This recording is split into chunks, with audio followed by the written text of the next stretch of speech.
Dicen que si escuchas un silbido muy cerca, ya estás a salvo. Pero si lo oyes lejos, corre, porque el silbón ya está detrás de ti. Esa frase me la repitió 1000 veces mi abuelo cuando era niño, pero nunca le di importancia. Hasta aquella noche en los llanos venezolanos, cuando descubrí que no era solo una leyenda. Mi nombre es Eduardo, y lo que te voy a contar ocurrió hace 3 años, durante una visita a la finca de mi mejor amigo, Tomás. Habíamos decidido pasar el fin de semana cazando venados, algo común por la zona. El aire olía a tierra húmeda, y los grillos cantaban sin descanso. Todo era normal, hasta que cayó la noche. En la distancia, un viento helado cruzó los pastizales, y entre ese silencio roto, sonó un silbido. Un silbido que no parecía humano. Tomás soltó una carcajada nerviosa. «Debe ser un campesino», dijo. Pero yo noté que su voz temblaba. El silbido volvió, más agudo, subiendo en escala, como si alguien estuviera silbando una melodía de ultratumba. Nos quedamos quietos. Ni el fuego se movía.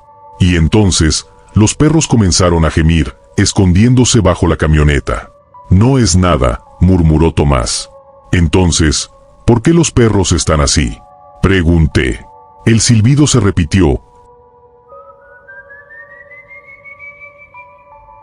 Esta vez más lejos. Recordé las palabras de mi abuelo. Si lo oyes lejos, está cerca. Sentí un escalofrío recorrerme la espalda. Tomás intentó bromear, pero su voz se quebró. Tomamos las linternas y nos dirigimos hacia los corrales, donde el ganado comenzaba a moverse con desesperación. Y allí, entre los árboles, lo vimos. Una sombra alargada, flaca como un esqueleto, con una bolsa colgando de su hombro. El aire se volvió espeso. El silbido resonó una vez más, tan cerca que juraría haberlo sentido dentro del oído. Tomás susurró, ¿viste eso? No respondí, porque esa figura estaba observándonos. El aire se volvió helado. Ni el fuego ni los grillos hacían ruido. Solo el silbido, subiendo y bajando como si jugara con nosotros. Tomás apuntó su linterna hacia los árboles, pero la luz apenas penetró la neblina. No había nada, ni rastro de esa figura. Intenté convencerme de que era mi imaginación, pero algo dentro de mí sabía que no. Los perros seguían gimiendo, y las vacas golpeaban los cercos, desesperadas por escapar.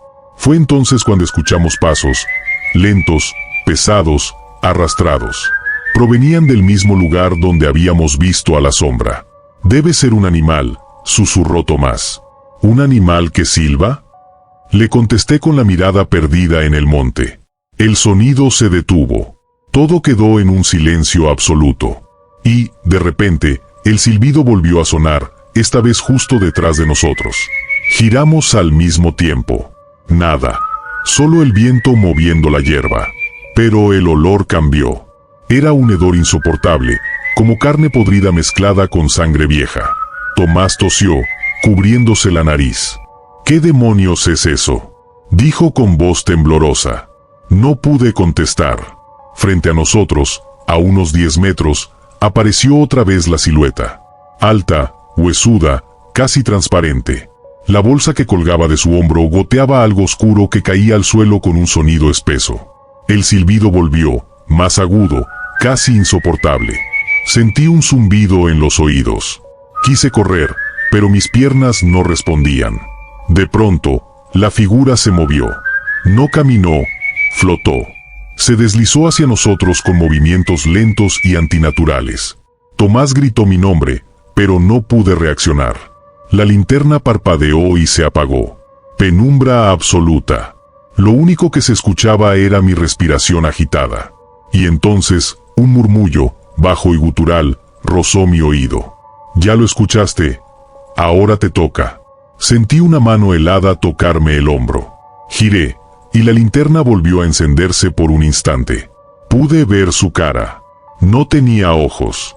Solo 2 huecos negros que parecían absorber la luz. Grité, pero mi voz no salió. Solo un sonido seco, ahogado por el terror.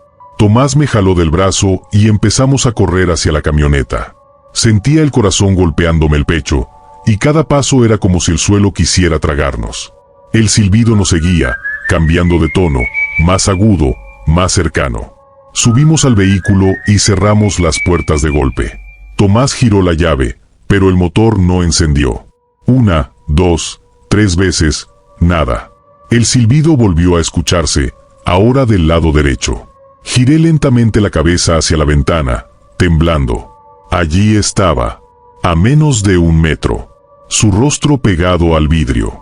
Una piel gris, seca, estirada sobre los huesos.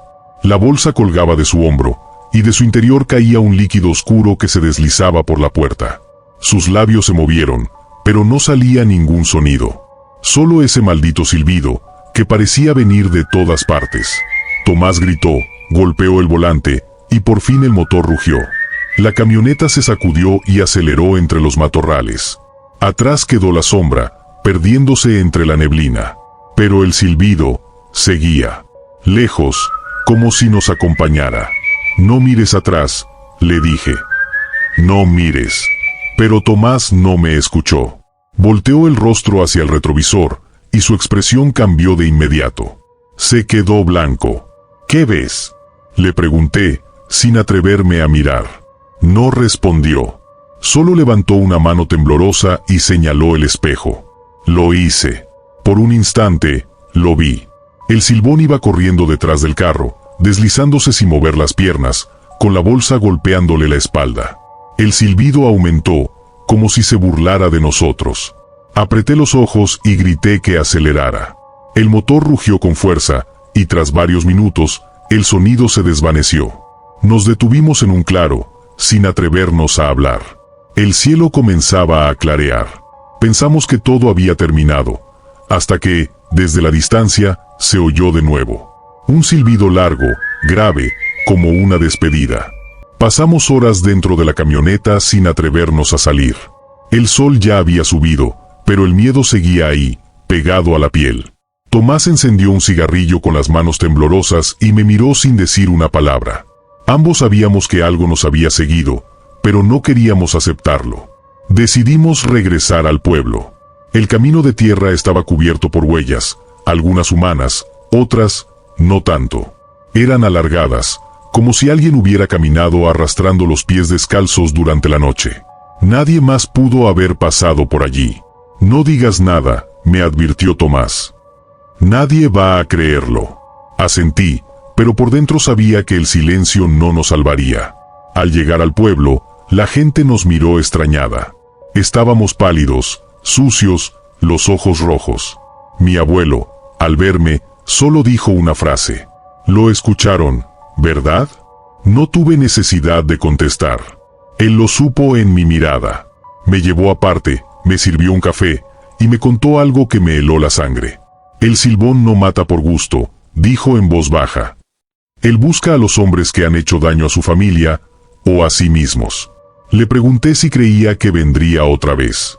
Su mirada se perdió en la ventana. «Cuando lo oigas lejos», respondió, «corre. Ya sabes lo que eso significa». Esa noche intenté dormir, pero cada ruido me hacía saltar. Los perros ladraban sin parar, mirando hacia el llano. Salí al corredor con una linterna. El aire estaba quieto, muy quieto. Y entonces lo escuché. El mismo silbido. Largo. No venía del campo, venía del patio trasero. El corazón me dio un vuelco. Caminé despacio, apuntando la linterna hacia la oscuridad. La luz temblaba sobre las paredes. Algo se movía detrás del viejo árbol de mango. Un saco viejo colgaba de una rama. Goteaba algo oscuro. El saco se movía con el viento, o al menos eso quise creer. Pero el sonido que salió de allí no era del viento. Era apenas un respiro. Largo, humano. Me detuve por completo. La linterna empezó a parpadear, y en uno de esos destellos lo vi. Una figura alta, huesuda, con el rostro cubierto por una piel marchita. Sus ojos eran huecos, pero sentí que me observaban. En sus hombros llevaba el mismo saco que goteaba sangre seca. Dentro, podía oírse un leve tintineo, como huesos chocando entre sí. Intenté retroceder, pero mis piernas no respondían. El silbido volvió, más fuerte, más cercano. No provenía de su boca, sino del aire que lo rodeaba, como si el mundo entero respirara con él. «¿Qué quieres de mí?», con dificultad murmuré. La figura levantó la cabeza lentamente. Pude ver la cicatriz que le cruzaba la garganta. Y en ese momento, escuché su voz, un susurro ronco que no parecía venir de este mundo. «Ya lo sabes». El saco cayó al suelo, abriéndose apenas. Vi huesos humanos, pequeños, limpios. Huesos de niños. Sentí el estómago revuelto. Corrí sin mirar atrás, con el silbido persiguiéndome por todo el camino, haciéndose cada vez más distante, hasta que el amanecer lo borró todo. Llegué al pueblo al borde del desmayo. Nadie me creyó. Dijeron que el miedo me había hecho imaginar cosas. Pero Tomás desapareció esa noche. Jamás volvió. Hoy han pasado 20 años. A veces, en las madrugadas, cuando el viento sopla desde los llanos, vuelvo a escuchar ese silbido. A lo lejos, tan débil que casi parece un recuerdo. Pero mi abuelo tenía razón. Cuando suena lejos, es porque ya está cerca.